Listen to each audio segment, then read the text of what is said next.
Assalamualaikum warahmatullahi wabarakatuh. Kembali lagi kita ke kajian ngabuburit kita ya, di Masjid Bait Al-Quran. Teman-teman yang ada di rumah, sedulur-sedulur, saya doakan semoga Anda semua sehat, semoga kita semua sehat. Selama beberapa menit ke depan saya akan ditemani oleh Ustadz Nasrullah LC yang biasa kita panggil Cak Nas. Assalamualaikum Cak Nas, sehat? Waalaikumsalam warahmatullahi wabarakatuh. Sehat.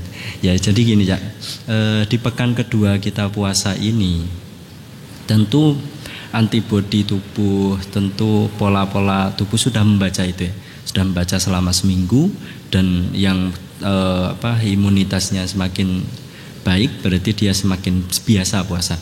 Tidak seperti hari-hari pertama dia yang ngelak, sambat. Ya.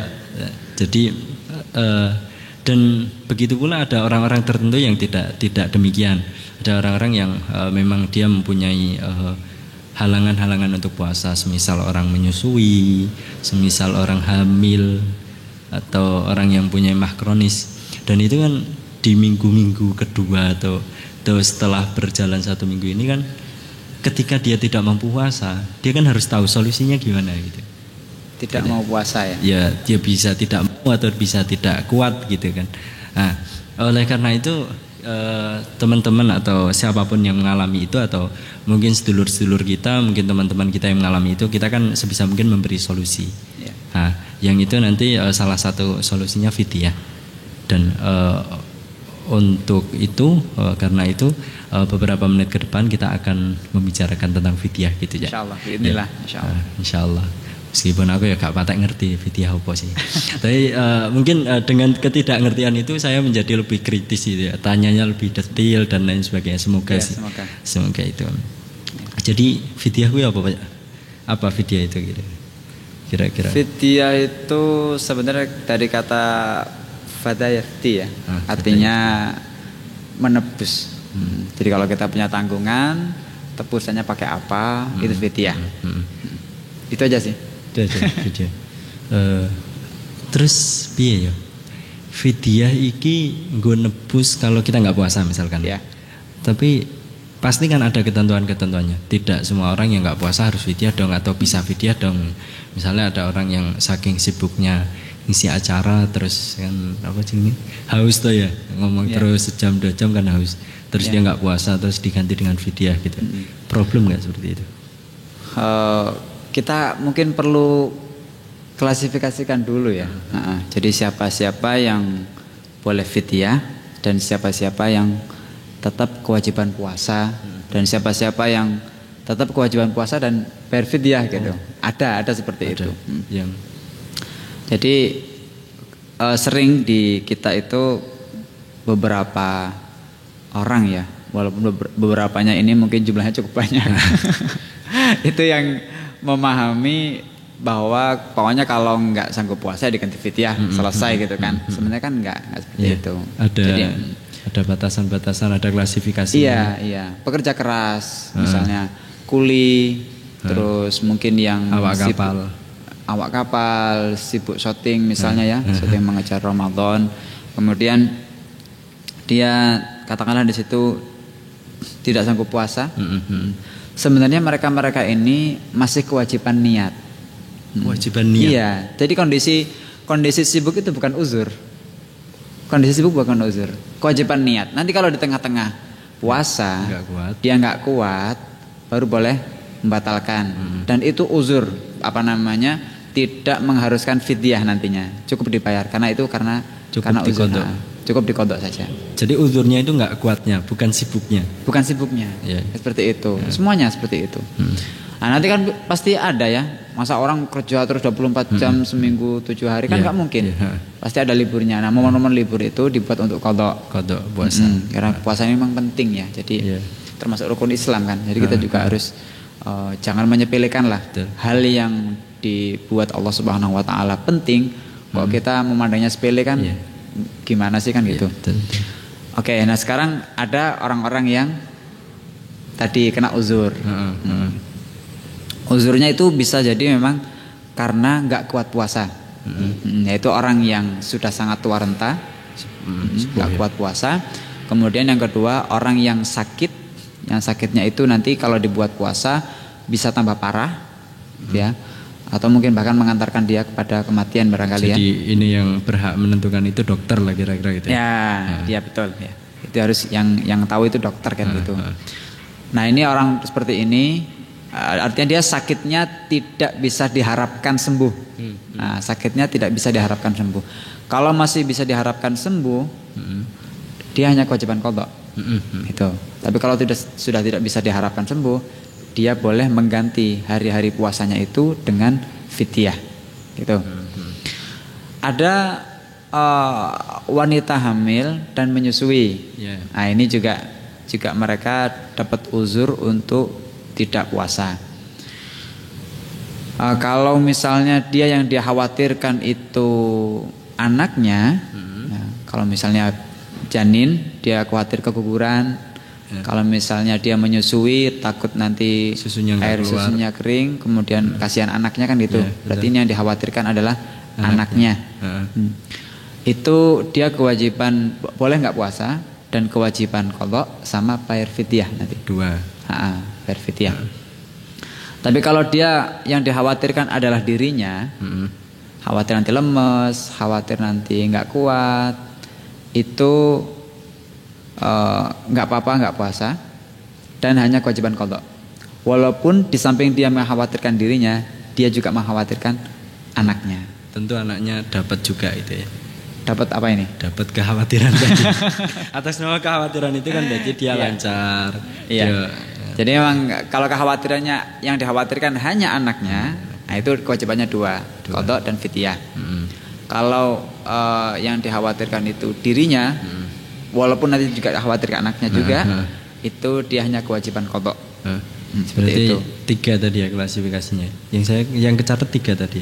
Satu orang yang kerja tadi, dia tetap kewajiban puasa meskipun nanti kalau nggak kuat dia boleh buka dan dia hanya wajib qadha. Kalau yang kedua orang yang tua atau orang yang sakit menaun kronis yang tidak bisa diharapkan kesembuhannya, dia hanya atau dia bayarnya dengan fidyah. Biar fidyah. Tapi kalau yang ketiga tadi ibu hamil atau menyusui tergantung siapa yang dikhawatirkan. Kalau dikhawatirkan anaknya berarti dia qadha dan fidyah. Kalau dikhawatirkan dirinya maka dia qadha saja. Seperti itu. Satu lagi ketinggalan, lagi ternyata saya lupa tadi. Orang yang meninggal dan punya hutang puasa, sementara dia ketika masa hidup itu punya kesempatan untuk puasa. Itu juga nanti bayar fidyah saja. Bayar fidyah saja atau diqadhakan sama walinya, familinya, kerabatnya gitu. Atau kalau mau minta orang lain untuk mengganti puasanya itu juga boleh. Ngebon ya, boleh. Nah itu. Tapi kalau misalnya nih Ramadan sekarang, ya, dia nggak puasa. Kalau dia sengaja nggak puasanya, ya sengaja, artinya dia tidak dapat uzur, kemudian nggak puasa. Begitu selesai Ramadan, dia kewajiban puasa. Langsung. Ketika meninggal, langsung kewajiban bayar fidyah, diambilkan dari warisannya. Yang kedua, kalau dia karena uzur, entah uzur apa ya, uzur nggak bisa puasa, memasuki Idul Fitri, dia katakanlah sakit sampai seminggu kemudian meninggal, berarti dia nggak ada kesempatan untuk mengganti puasanya. Karena seminggu sakit ya? Ya, itu nggak kewajiban mengganti, nggak kewajiban fidyah juga. Enggak kewajiban fidyah. Enggak kewajiban qadha juga. Enggak kewajiban qadha karena uzur. Karena uzur. Nah, kecuali kalau misalnya dalam waktu seminggu itu dia punya kesempatan mengganti puasanya dan dia karena kewajibannya kan enggak segera, enggak kewajiban alal faur istilahnya ya. Enggak segera, bisa nanti dulu. Ternyata karena nanti ini di tengah-tengah dia meninggal gitu dalam kondisi punya hutang dan memungkinkan sebelumnya mengqadhanya. Nah, itu yang kewajiban fidyah. Atau bisa juga diganti dengan puasa tadi. Iya. Oh, yang menguasai ahlinya atau wali dan lain sebagainya. Terus setelah klasifikasi itu, fidyah itu dengan apa sih gitu? Fidyah itu tebusannya dengan 1 mud makanan pokok. Makanan pokok. 1 mud makanan pokok. Jadi kalau ukuran 1 mud itu segini ya, satu cakupan ya, sak cakupan tangan, cuman tangannya orang Arab. Jadi ada standarnya ya. Gede. Ini kalau dikonversikan ke timbangan itu sekitar 6 on atau 7 on kurang sedikit. 6 on lebih. Enggak ada sekilo lah ya. Enggak ada sekilo ya, 7 on kurang sedikit. Itu yang wajib dibayarkan, dan redaksinya dalam Al-Qur'an kan fafidyatun ta'amu miskin kan itu ya. Ta'am. Tapi di situ bukan berarti disuguhkan dalam kondisi matang, enggak. Jadi kira-kira masih bisa disimpan. Ya kalau beras ya masih mentah, kalau kurma kan memang awet. Kalau bisa disimpan itu kalau banyak yang bayar fidyah nanti. Iya, makanya. Enggak kemudian satu porsi sudah siap sama pecelnya misalnya, sama rawonnya enggak. Enggak seperti itu. Jadi 1 mud itu masih mentah. Masih mentah. Kayak itu kan kalau berupa makanan ya. Itu kalau dikonversikan ke bentuk uang gimana? Nah itu permasalahannya panjang itu sebenarnya ya. Panjang. Iya. Di mazhab Hanafi itu yang saya baca, yang katanya kan boleh membayar pakai qimah, pakai nilainya kan. Nilainya. Itu ternyata mereka kalau nilai itu bukan 1 mud. Jadi kewajiban fidyah di mereka itu bukan 1 mud. Bukan 1 mud ternyata. Kalau nilai. Iya. Bahkan kalau salah ya, saya belum mendalami juga mazhab Hanafi ya. Kan biasanya kita lari ke Hanafi kemudian menggunakan yang boleh nilai itu kan. Ternyata itu enggak sesederhana itu gitu. Jadi setengah sok ukurannya. Setengah sok itu berarti kira-kira 2,5 mud. Nah kalau nggak salah 1 sok itu kan 5 mud ya. Itu setengah sok. Jadi nilainya sebenarnya lebih banyak juga nilainya. Itu diganti qimah tadi. Iya, tapi itu mazhab Hanafi ya. Kita juga saya kira belum tuntas, mazhab Hanafi. Saya nggak berani mengutarakan ini ya. Di mazhab kita saya belum menjumpai. Kemarin hanya ada 1 orang, beliau wakil Bahsul Masail Nasional kalau nggak salah, di NU Online itu nulis boleh menggunakan qimahnya, nilainya. Tapi kalau saya pribadi lebih hati-hati, karena urusan mood ini kan bukan urusan kita dengan si fakir. Kan kadang orang mempertimbangkan gitu ya, mempertimbangkan itu kayaknya lebih membutuhkan uang gitu. Logis kan. Ya. Logisnya ya seperti logika itu. Kita kan, gitu. Tapi ini sebenarnya bayar ini bukan urusan kita dengan si fakir. Ini urusan kita dengan Allah gitu loh. Jadi kalau Allah memerintahkan dengan mud, dengan makanan pokok, ya bayar dengan makanan pokok 1 mud. Kan itu. Itu justru lebih logis secara logika keagamaan. Iya. Kalau mau bantu si fakir dengan uang, pakai cara lain. Bukan yang bayar mud. Bukan fidyah. Pakai sedekah, pakai cara lain. Kalau buat saya seperti itu. Tapi Allah. Iya. Jadi itu memang kadang-kadang logika berpikir kita kan tidak selalu lurus dengan logika agama ya. Karena mau nggak mau pola pikir kita dipengaruhi oleh kebudayaan, dipengaruhi oleh di mana kita hidup dan sebagainya. Perasaan juga gitu. Perasaan. Iya benar. Ya termasuk itu kan ada yang ya nggak tahu ya apakah ini nanti mungkin akan menjadi pembahasan ya, yang kurban itu nggak perlu hewan misalkan, ya cukup uang itu dibagikan ke fakir. Tapi kan syiarnya nggak ada dan sebagainya. Itu nanti bisa di tempat lain. Nah, terus bayar fidyah itu kemana? Apakah boleh ke panitia atau langsung ke fakir miskin? Yang jelas ke fakir miskin ya. Yang jelas arahnya ke sana. Tapi apakah harus langsung atau lewat melalui panitia? Ke fakir miskin dulu ya, kita bahas ke fakir miskin dulu. Itu harus fakir atau miskin ya. Dan boleh kita misalnya punya hutangnya atau bayar fidyahnya itu keharusannya punya 10 hari misalnya, boleh kita kasihkan ke 1 orang. Boleh. Jadi nggak harus, kalau di kafarah itu kan harus dibagi nanti ya. Harus 1 orang harus dapat sekian-sekian. Beda. Tapi kalau di fidyah ini nggak boleh. Boleh ya, ke 1 orang. Misalnya punya utang 10 dikasih ke 3 orang, dikasih ke 4 orang, 2 orang, 4 orang, kayak gitu boleh. Nggak masalah ya.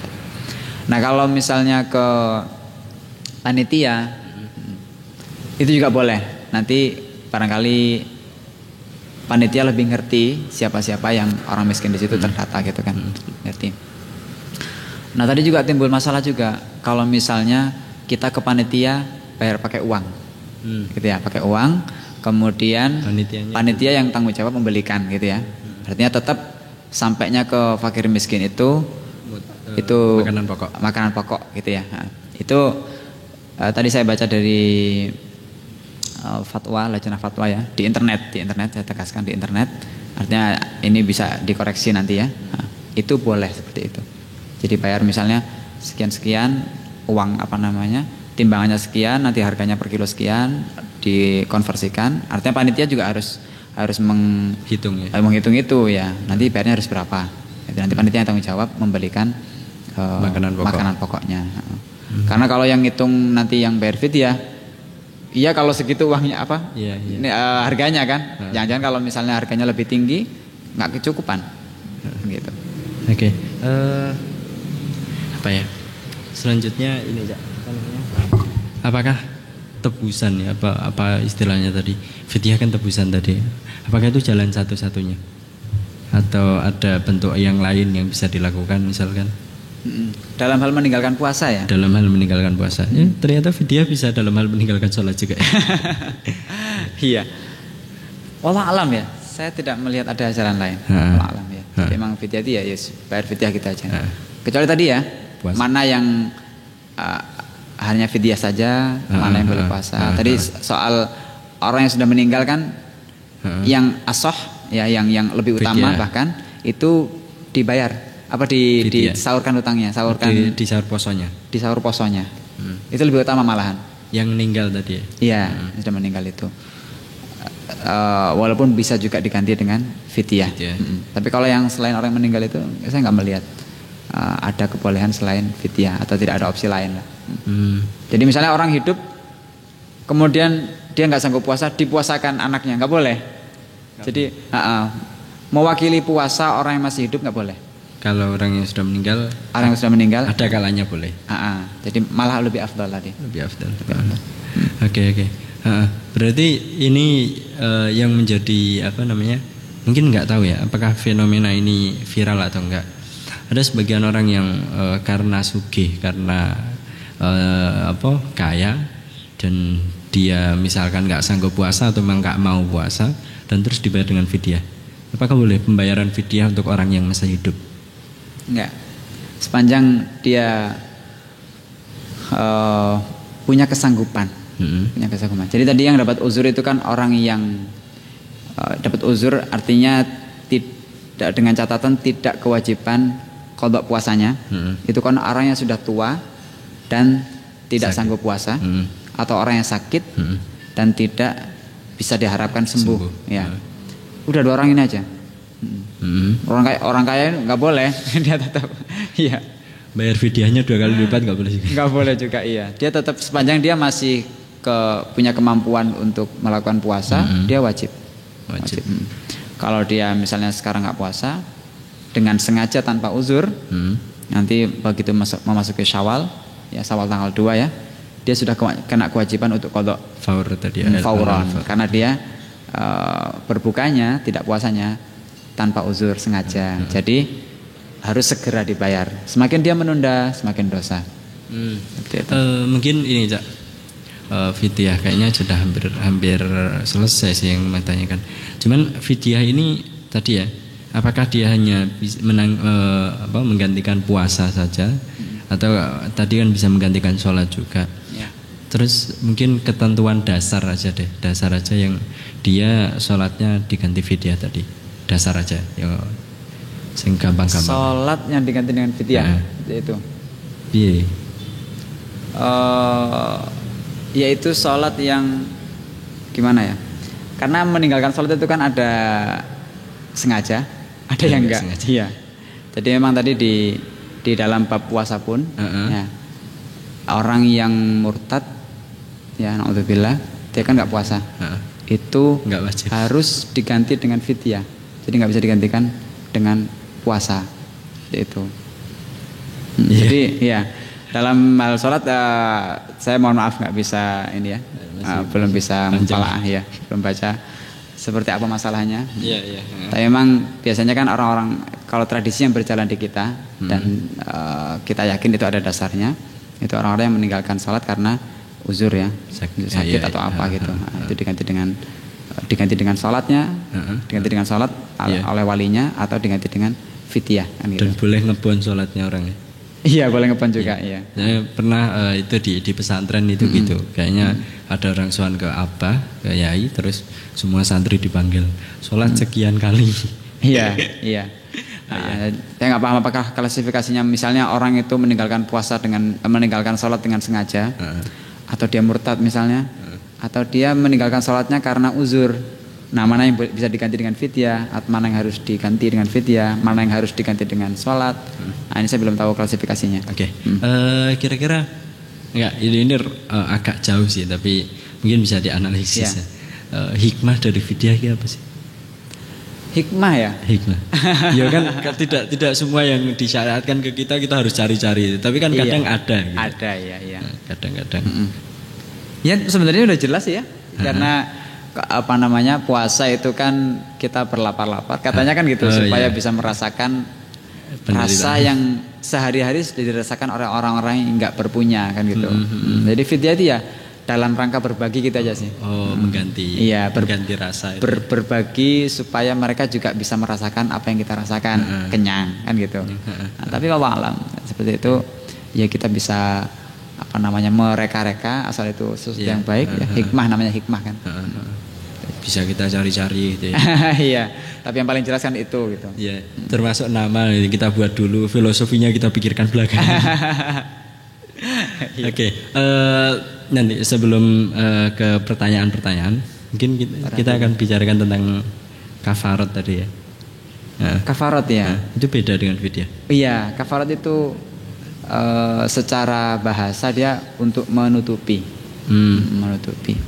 Jadi ada ketentuan yang sedikit berbeda atau mengenai kafarat. Ini kafarat ini diwajibkan untuk orang yang batalnya itu karena jima. Batalnya karena jima. Hubungan suami istri. Hubungan suami istri. Suami istri. Kenapa Ustaz? Enggak apa-apa. Kalau lebih parah ya, enggak suami istri lebih parah.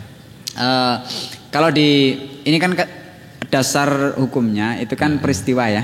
Jadi ada sahabat, saya lupa namanya itu, mengadu ke Rasulullah, ya Rasulullah aku telah binasa, dan menceritakan dia batal karena hubungan jima itu. Nah ini oleh madhab kita diambil zahirnya bahwa yang mewajibkan atau mengharuskan kafarat itu adalah yang batalnya karena jima, gitu. Dan sengaja, tentu saja sengaja dia. Enggak sengaja. Kalau madhab Maliki ya itu dilihat intinya. Jadi maksudnya adalah apa yang ada di balik itu, yaitu sengaja meninggalkan puasa. Jadi kalau di madhab Maliki sengaja meninggalkan puasa itu mewajibkan kafarat tanpa uzur ya. Tanpa uzur ya. Ini yang saya pernah dengar dari Gus Bahak ketika menjelaskan masalah ini gitu. Oke, itu madhab Maliki sekilas saja. Jadi di madhab Syafi'i itu orang yang membatalkan puasa karena jima itu kewajiban kafarat. Kafarat itu denda. Dendanya berupa pertama memerdekakan budak. Idku raqabah. Itu kalau memungkinkan, artinya dia punya kesanggupan, pokoknya memungkinkan lah. Kalau tidak nemu, ya maka dia kewajiban puasa 2 bulan berturut-turut, nggak boleh batal. Berturut-turut. Yang ketiga, kalau masih nggak sanggup yang kedua ini, entah alasannya apa nanti ya, dia kewajiban kalau nggak sanggup puasa 2 bulan berturut-turut atau 60 hari sebenarnya, lebih tepatnya 60 hari berturut-turut.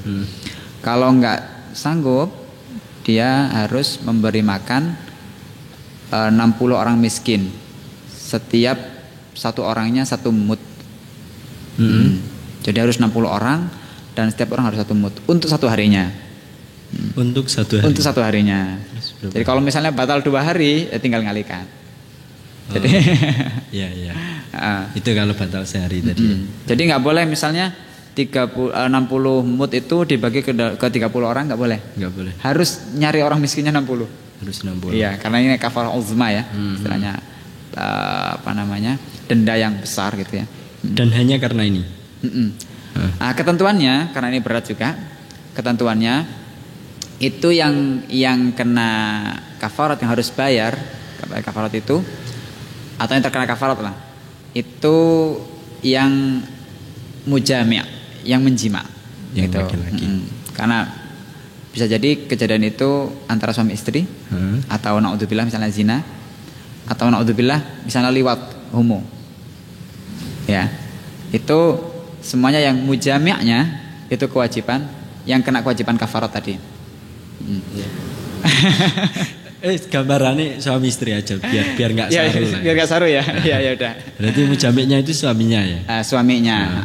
Kenapa? Pertama, karena memang yang batal karena jima itu dia. Yang istri nggak batal karena jima. Yang istrinya sebenarnya batal sebelum sesuatu yang dinamakan jima itu terjadi. Jadi kalau di puasa itu kan kemasukan sesuatu di rongga. Rongga itu kan hidung bagian dalam, atau tenggorokan, atau telinga bagian dalam, atau jalan kemaluan depan belakang. Kemasukan sesuatu itu sudah batal. Ya. Nah, ketika terjadi persenggamaan itu belum terjadi persenggamaan itu sudah ada sesuatu yang masuk. Udah batal di situ. Perempuannya udah batal. Jadi dia sudah batal dalam kondisi jima belum terjadi gitu. Jadi seandainya nggak usah kafarah.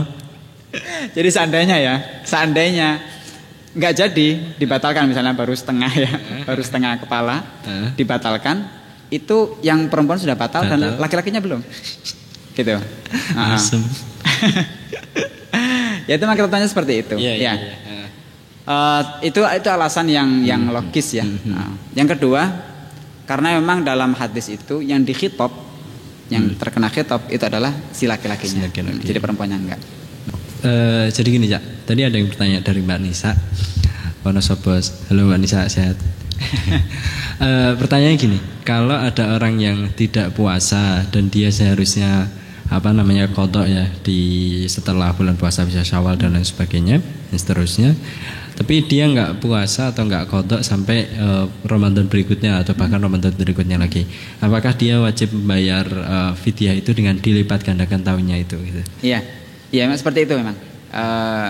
Jadi kalau misalnya kita meninggalkan puasa di sebuah Ramadan ya, kemudian dan punya kesempatan untuk melakukan puasa antara Ramadan tahun selanjutnya dengan tahun sekarang dia meninggalkan puasa itu, kemudian melewatkan sampai Ramadan selanjutnya, itu kalau tanpa uzur, itu wajib selain harus qadha, dia juga harus membayar fidyah. Tapi tetap qadha dan wajib fidyah. Iya, tetap qadha dan wajib membayar fidyah. Dengan catatan tidak ada uzur tadi. Nah, kalau misalnya sepanjang tahun dia sakit, pokoknya kalau ada uzur lah ya, itu tidak kena fidyah. Tapi kewajiban qadhanya masih. Nah, di antara uzur itu adalah tidak tahu. Ini berkahnya orang nggak tahu ya. Ya, hikmahnya orang nggak tahu. Ya, jadi kalau dia nggak tahu hukum ini, kemudian melewatkan qadha puasanya sampai datang Ramadan selanjutnya, dia tidak terkena kewajiban fidyah. Wajibnya cuma qadha. Nah, kan tadi kewajiban qadha, kewajiban fidyah ya. Kewajiban qadha ini tidak bisa ditunda. Artinya kalau ditunda ada konsekuensi tadi.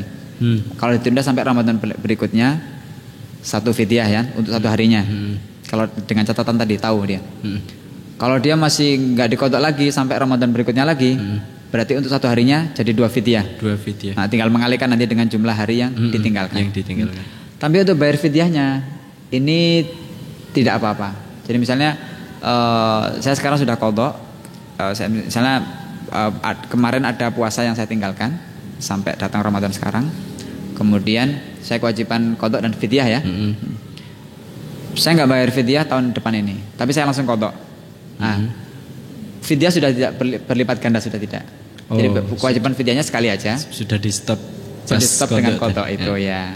Jadi kalau kewajiban qadha itu diakhirkan, diundur-undur lagi, ditunda-tunda, itu yang mewajibkan qadha. Tapi kalau fidyahnya enggak. Bisa. Gitu ya. Cukup jelas saya rasa. Selanjutnya kayaknya ini sudah terjawab, tapi nggak apa-apa dibacakan aja sih dari Mbak Indi bagaimana fidyahnya orang sakit dan orang yang sudah meninggal? Yang sudah meninggal tadi udah kayaknya. Ya, orang sakit yang tidak diharapkan sembuh, ya. Dan orang yang sudah meninggal. Ya Jadi berfidyah biasa. Jadi kalau orang sakit dan nanti sembuh ya nanti qadha ya. Nanti qadha. Puasanya sakit terus Syawal sembuh ya qadha. Ya, meskipun enggak faur ya. La yurja bur'uhu ya istilahnya, tidak bisa diharapkan sembuh. Itu dia langsung bisa. Langsung bisa fidyah meskipun dia masih hidup. Meskipun dia masih hidup. Dengan catatan tadi, kalau seorang pakar, dokter maksudnya, mengatakan ini tidak bisa diharapkan sembuh, sudah bayar. Gitu. Oke. Selanjutnya, ya tadi ada meninggal ya. Kalau meninggal tadi ya apa? Lebih utamanya diganti puasanya oleh walinya. Ya, diganti oleh keluarga dan sebagainya. Walaupun apa namanya, boleh juga diganti dengan fidyah. Oke. Selanjutnya dari Mbak Rofi Setiana. Jadi panjang dua ya, saya bagi dua sesi. Satu, puasa kan rukun Islam yang ketiga, sedangkan sholat adalah rukun Islam yang kedua. Lebih utama mengerjakan mana? Luar biasa. Oke, itu satu. Terus, nah kalau baru belajar puasa tapi sholatnya nggak dikerjain, gimana hukumnya? Hukum puasanya dan hukum sholatnya? Iya. Puasa rukun keempat ya, saya ralat. Ketiga zakat ya. Rukun keempat ya, 3 zakat kan. Lebih penting puasa, jelas. Lebih penting puasa. Maaf, lebih penting salat. Oh, lebih penting salat, Pak. Lebih penting salat. Ya. Lebih penting salat. Jadi salat itu satu-satunya ibadah yang tidak bisa ditinggalkan. Yang berulang-ulang dan tidak bisa ditinggalkan. Kalau syahadat kita sebenarnya kewajiban cuma sekali. Seumur hidup itu ya, sekali. Syahadat sudah selesai. Tapi kalau salat ini kan setiap datang waktunya kita kewajiban puasa. Sepanjang orang itu masih mukallaf, ya masih mukallaf, dia masih punya akal, dia balik, itu dia masih tercatat mukallaf gitu, masih kewajiban sholat gitu. Beda dengan puasa, dia masih ada uzur, seperti tadi sakit yang nggak bisa sembuh, itu kan masih ada uzur dan juga bisa diganti dengan fidyah gitu. Dan ada hadis yang menunjukkan bahwa sholat itu sangat penting ya. Saya lupa redaksinya, tapi intinya kurang lebih yang membedakan kita dengan orang kafir itu sholat, puasa enggak. Jadi kalau orang meninggalkan sholat karena malas-malesan, itu bisa dibunuh, ya. Kalau secara hukum Islam ya, dibunuh karena malasnya. Kalau dia nggak mau tobat. Kalau puasa enggak ada itu. Terus juga misalnya anak kecil umur 7 tahun, yuk marubihi. Atau yuk marubiha ya kan, diperintahkan untuk sholat. Kalau udah 10 tahun belum mau, pakai dipukul ya. Walaupun pukulnya ringan-ringan aja. Jangan pakai. Buat pelampiasan emosi. Iya. Puasa nggak ada. Nggak ada aturan seperti itu. Jadi jelas ya, sholat itu lebih penting daripada puasa. Ya, karena sholat meskipun dia nggak bisa berdiri, harus dengan duduk, nggak bisa. Tapi semuanya harus dilakukan kan? Semuanya. Tapi kalau tadi catatannya lebih utama mana? Dua-duanya utama sih. Dua-duanya rukun utama. Jadi dua-duanya rukun Islam. Jadi kita tidak bisa kemudian membenturkan antara dua ini. Kalau saya saya puasa nanti nggak kuat sholat, ya jangan kayak gitulah. Dua-duanya gitu loh. Karena ini bukan sesuatu yang bisa dibenturkan ya. Kalau benturkan tuh speaker dengan mic dengan mic bentur nggak bisa. Tapi ini kan mungkin kayak model cahaya kan, senter kan bisa dibenturkan. Cahayanya bisa bergabung. Jadi sholat dan puasa itu tetap keharusan. Tapi tetap sah ya puasanya orang yang tidak sholat. Ya, urusan sah dan sah itu masalah fikih sebenarnya. Tetap orang yang dan dia orang yang puasa meninggalkan sholat gitu ya. Dia harus dihad itu. Harus dihad itu. Hakim harus membunuh hadnya dibunuh loh ya. Iya, sholat itu. Karena memang persoalannya nggak sepele itu. Repot ya. Ya sekali lagi jangan dibenturkan. Jangan sampai jadikan alasan puasa kemudian nggak sholat. Gitu. Jadi tetap sah puasanya. Tapi dia wajib dihad. Tetap sah. Jadi hal-hal yang membatalkan puasa itu nggak ada di catatan fikih itu. Meninggalkan sholat puasanya batal nggak ada. Oke. Selanjutnya yang pertanyaan kedua masih dari Mbak Rofi. Dari kecil diajarin puasa, dilatih puasa, diiming-imingi dia. Kalau puasa full ya, diiming-iming hadiah kalau puasanya full. Kenapa enggak gitu juga dengan sholat? Kenapa enggak ada reward buat yang full sholatnya? Seolah-olah puasa di Ramadan lebih penting daripada sholat wajib. Oh enggak ya iki ya. Ya itu lebih ke apa namanya? Slumrahe wong Jawa. Apa istilahnya? Local wisdom gitu ya. Iya, jadi itu gitu ya. local wisdom ya. Gini, kalau dilihat ke anaknya, mungkin kita logis ya, menggunakan logika itu. Kenapa puasa yang katanya tidak lebih penting dari sholat pakai reward gitu kan? Karena berat. Karena berat. Bagi anak. Ada berat bagi anak. Terus yang kedua, kalau sholat juga dikasih reward, yang berat orang tuanya. Bendino ya. Iya. Dan sholat juga cuman ringan kan? Dia cuma gerakan-gerakan. Dia tidak ada melawan sesuatu yang ada di puasa. Jadi kalau puasa itu kan naluri kita bertahan hidup harus makan gitu. Dia harus melawan naluri di situ. Beda dengan sholat. Bukan harus gibah. Beda. Enggak, harus makan tadi, harus minum kalau harus. Itu berat sekali itu. Jadi perlu dipancing. Dan dia cuman setahun sekali kan. Sebulan itu enggak banyak. Kalaupun batal juga nanti kan hanya rewardnya batal gitu aja. Kalau sholat, kalau anaknya udah kasih reward, repot sendiri orang tuanya loh. Karena gampang kan gerakannya. Jadi insya Allah nggak ada yang gagal itu kalau kasih reward.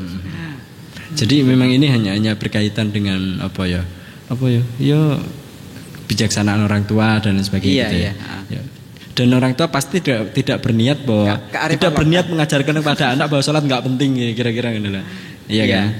Ada sisi lain tadi kan, yaitu disuruh, dipukul, ada itu. Mungkin untuk soal puasa ini tadi menggunakan kearifan lokal, istilahnya kearifan lokal. Apa namanya, dipakai hadiah-hadiah. Karena dalam agama nggak ada tuntutannya, nggak ada tuntunan bagaimana kita menyuruh anak untuk puasa. Jadi itu pintar-pintar orang tua aja lah. Itu salah satu atau bentuk dari merayu lah gampangannya. Iya. Nanti kalau kamu puasanya full, saya belikan sarung BHS. Terus sih bocah.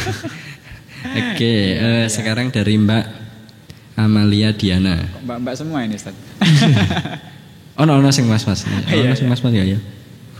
Iya, ono sing mas-mas. Oke, dari Mbak Amalia Diana. Astagfirullah, bahasanya bahasa Jakarta banget. Gua nanya dong, kalau punya kakek nggak bisa puasa karena udah tua, terus kita bayar fidyahnya berapa dan ke siapa? Oh, udah kejawab sih. Tadi saya, jadi orang tua yang sudah tidak kuat puasa, kewajiban bayar fidyah satu harinya satu mut dan dialokasikan ke fakir miskin. Jadi hitungannya tadi berapa hari yang ditinggalkan gitu ya? Gitu Mbak Amalia Diana. Sekarang dari Mas Hasan Salatiga. Ustadz mau nanya, apakah membatalkan puasa saat divaksin, suntik atau vaksin itu? Karena dalam fatwa MUI sebelumnya sekitar tahun 2006 menyatakan bahwasanya suntik dan infus membatalkan. Namun untuk vaksinasi ini, kenapa berbeda hukum dalam mengambil sikap? Dan apa dasar yang menguatkan vaksin itu tidak membatalkan?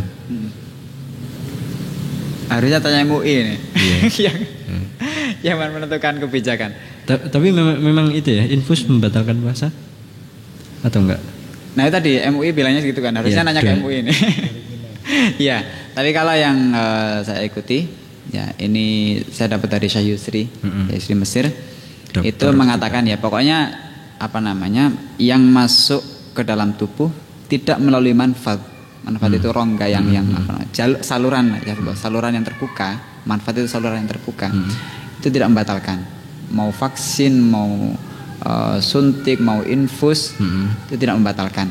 Walaupun kemarin kita di waktu diskusi di sini ya, Ustadz Mubarak mengutip dari Taqrir Sadidah, itu ternyata suntik ada model 2, ada suntik apa namanya? Jadi di sini tuh ada suntik ke pembuluh darah, ada suntik ke urat atau apa gitu pokoknya. Jadi ada salah satu suntik itu yang membatalkan, ada suntik yang tidak. Tapi saya lebih milih ikut Syekh Yusri sih. Jadi maunya semuanya suntik enggak gitu, karena dia meskipun masuk ke rongga, termasuk juga vaksin tadi infus, meskipun dia masuk ke rongga, masuk ke dalam tubuh ya, tapi tidak melalui jalan yang terbuka gitu. Oke. Justru ini nanti yang perlu ditanyakan batal atau enggak itu swab ya, Suap kan Nah, kalau suap itu dia masuk dia. masuk. Nah, ada sesuatu ain ya, sesuatu yang dimasukkan ke hidung bagian dalam. Nah, kalau hidung bagian luar itu kira-kira kalau kita ngupil itu ya sampai situ itu luar. Kalau sudah masuk lagi itu dalam sudah. Kalau ngupil nggak sampai masuk. Iya. Iya, iya. Telinga itu yang ini apa namanya? Kalau naudzubillah misalnya kepotong ini, yang pokoknya area yang di luar ini itu luar. Kalau sudah lubangnya itu sudah dalam sudah. Itu yang nggak boleh kemasukan ain. Jadi- Makanya korek telinga itu membatalkan kata berat. Ya, gitu. Jadi nanti ditanyakan ke MUI lebih spesifik. Iya, kenapa hukumnya itu? Karena tidak melulu ya perubahan hukum itu kemudian karena suasana politik atau enggak. Kadang ijtihad itu memang mengantarkan sesuatu pada dua hukum yang berbeda gitu loh. Taghayyurul ahkam. Di sini ya bisa jadi seperti itu. Nah, tapi kalau saya tadi dalam kasus yang sama, saya lebih ikut tadi saya Yusri ya. Jadi tidak batalkan. Nah. Oke, dari Mbak Jazil. Studi kasus. Dimulai studi kasus. Ada seorang anak umur 20 tahun. Dia punya hutang puasa tahun 2020 yang belum kebayar ketika memasuki 2021. Podo mau sih.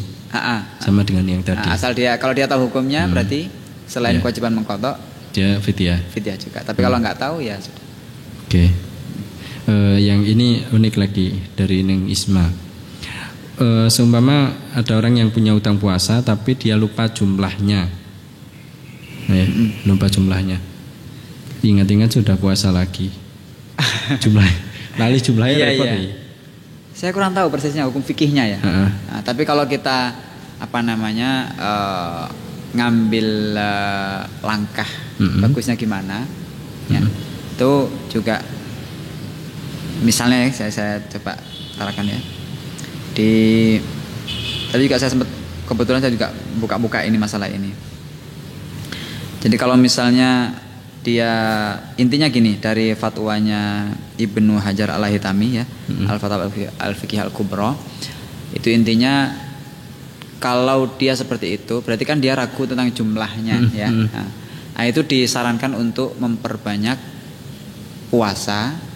Nah, niatnya bisa ngeper. Jadi niatnya bisa ngeper ya. Jadi ya Allah saya niat qadha kalau ada puasa saya yang belum ke qadha.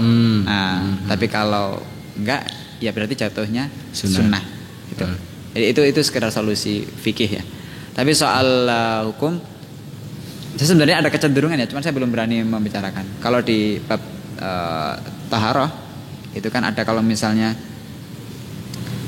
kita tahu baju ini kena najis. Atau dalam sholat aja deh, dalam sholat kita lupa pernah ninggalkan sholat kayaknya 3 kali gitu ya. Waktu kapan itu? Cuman lupa ini sholatnya apa aja.